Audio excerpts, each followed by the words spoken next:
Geometric progressions. A geometric progression is a list of numbers in which each term is obtained by multiplying the preceding term by a fixed number. This fixed number is called the common ratio of GP.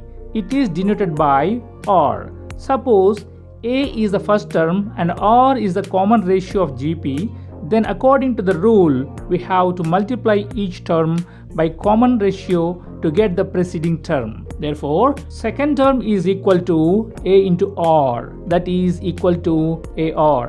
Third term is equal to AR into R, that is equal to AR square.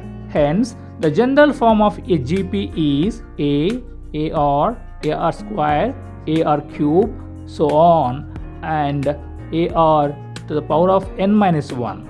Now consider 30, 90, 270, 810 and so on. Here each term is obtained by multiplying a fixed number 3 to the preceding term. Hence it forms GP and the common ratio here is 3.